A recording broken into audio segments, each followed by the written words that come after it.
ગુજરાતમાં આજે સ્થાનિક સ્વરાજની ચૂંટણીનું મતદાન છે ત્યારે તમામ લોકો મતદાન કરવા માટે પહોંચી રહ્યા છે।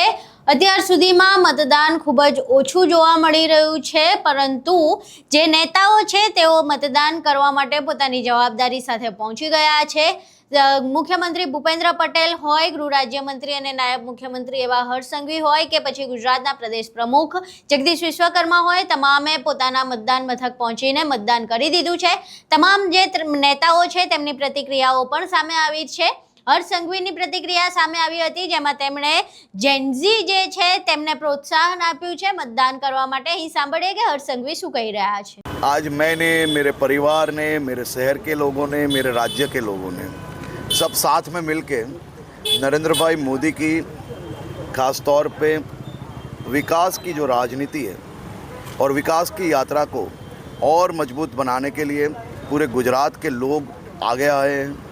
और ये वक्त गुजरात के सभी नागरिक साथ में मिलके एक नया इतिहास लिखने के लिए तैयार है। आज मैंने भी खास तौर पे ये विकास की गति को और तेज़ी से आगे बढ़ाने के लिए मेरा मतदान किया है, और मेरी तरह ही मेरे शहर के और राज्य के लोग भी बहुत ही उत्साहपूर्वक मतदान कर रहे हैं। ये मतदान यही यात्रा को और आगे बढ़ाने के लिए, यही संबंध को और मजबूत कर रहे हैं। भारतीय जनता पार्टी एवं गुजरात के नागरिक सब साथ में मिलकर टीम गुजरात के तौर पे काम कर रहे हैं। मेरे युवा साथियों, मेरे जेनजी साथियों, आप सबको मैं अभिनंदन देता हूँ। आप सभी लोग लोकल बॉडीज़ इलेक्शन में ये पहली बार मतदान कर रहे हो। आप सबकी जीवन स्तर में और भी बड़ा बदलाव ला पाए। आप सबकी चॉइसेस, आप सबकी जो मांगे हैं, चाहे अच्छे पार्क्स, अच्छी अपॉर्चुनिटीज़, ये सब के लिए पिछले 25 साल में गुजरात में जो कामगिरी हुई है उसको और तेज़ी से आगे बढ़ाने के लिए आप सबके सहयोग के साथ हम सब एक टीम के तौर पे काम करते रहेंगे।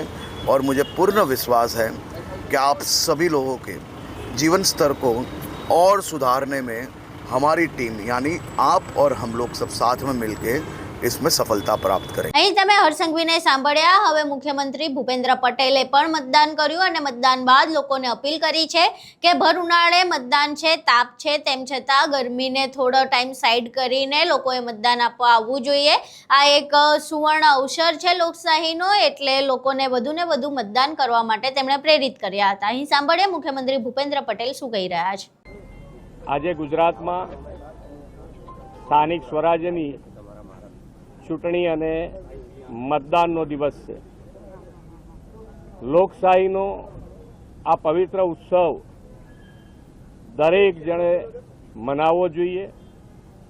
આ હક અને ફરજ બંને સાથે નિભાવવાનો આ એક અમૂલ્ય અવસર છે, અને દરેક જણ મતદાન કરી અને ભારતીય જનતા પાર્ટીના દરેકે દરેક ઉમેદવારને વિજય બનાવે એવી હું અપીલ કરું છું। દાદા, ગરમીના કારણે ક્યાંક ને ક્યાંક જે મતદાન છે અત્યારે ઓછું થઈ રહ્યું છે, શું અપીલ કરશો? ગરમી પણ છે, સાથે સાથે રજાનો દિવસ છે, બંને સાથે છે, એટલે થોડુંક હોય, પણ મને લાગે છે ત્યાં સુધી બધા હવે શરૂ થશે વોટિંગ।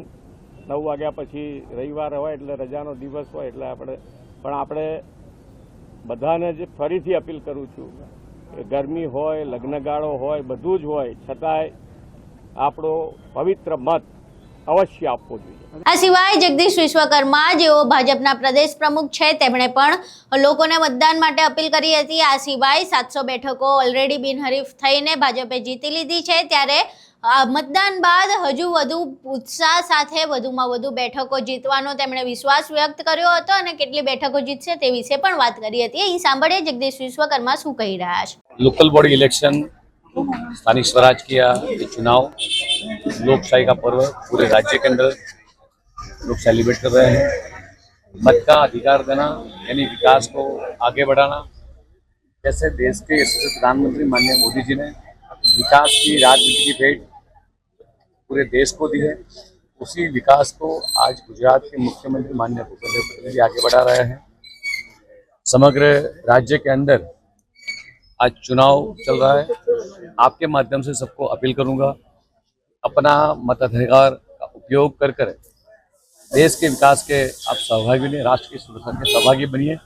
गुजरात की 6.5 करोड़ जनता को भी अपील करता हूँ, आइए अपना मत का अधिकार का उपयोग कीजिए और गुजरात के विकास की राजनीति को आगे बढ़ाइए। અહીં તમે તમામ નેતાઓને સાંભળ્યા. ધીમે ધીમે તમામ નેતાઓ મતદાન મથકે જઈ રહ્યા છે, પોતાના મતદાનનો અધિકાર જે છે તેનો લાભ લઈ રહ્યા છે અને લોકોને વધુ ને વધુ મતદાન માટે પ્રેરિત કરી રહ્યા છે. કારણ કે જે ભર ઉનાળે ચૂંટણીનું આયોજન થયું છે એમાં લોકો ક્યાંક ને ક્યાંક નિરસ જોવા મળી રહ્યા છે. અત્યાર સુધીનું જે મતદાન છે તે ખૂબ જ ઓછું જોવા મળી રહ્યું છે, એટલે નેતાઓએ પણ વધુ ને વધુ મતદાન માટે વાત કરવી પડી રહી છે. લોકોને વિનંતી અને અપીલ કરવી પડી રહી છે કે વધુ ને વધુ મતદાન માટે લોકો આવે, કારણ કે જે મતદાનનો આંકડો આવી રહ્યો છે ખૂબ ઓછો આવી રહ્યો છે. હજુ સુધી સરેરાશ જે આંકડો છે ઓછો છે, એટલે નેતાઓ વધુ ને વધુ મતદાન માટે અપીલ કરી રહ્યા છે. અમે પણ ચક્રવાત ન્યૂઝ તરફથી લોકોને મતદાન માટે અપીલ કરી રહ્યા છે વહેલી તકે, કારણ કે ઉનાળો છે અને તાપ માથે ચડશે, એટલે તાપ માથે ચડે એના પહેલા લોકોએ મતદાન કરી લેવું જોઈએ અને જે પોતાનો નાગરિક તરીકેની ફરજ છે અને પોતાનો મત આપવાનો અધિકાર છે તેનો ઉપયોગ કરવો જોઈએ. લોકો હવે કેટલું મતદાન કરવા જાય છે તેના આંકડા ધીમે ધીમે સામે આવી રહ્યા છે. નેતાઓ પણ અપીલ કરી રહ્યા છે. ત્યારે મતદાનને લઈને જે અવનવી માહિતીઓ છે તેના વિશે અમે તમને અપડેટ કરતા રહીશું. બાકી વધુ વિડીયોઝ જોવા માટે અમારી સાથે ચક્રવાત ન્યૂઝમાં જોડાયેલા રહો. ચૂંટણીની તમામ પળે પળની ખબર માટે જોડાયેલા રહો ચક્રવાત ન્યૂઝ સાથે. વિડીયો પસંદ આવ્યો હોય વિડીયોને લાઇક કરો, શેર કરો અને અમારી ચેનલને સબસ્ક્રાઇબ કરવાનું ભૂલશો નહીં. નમસ્કાર.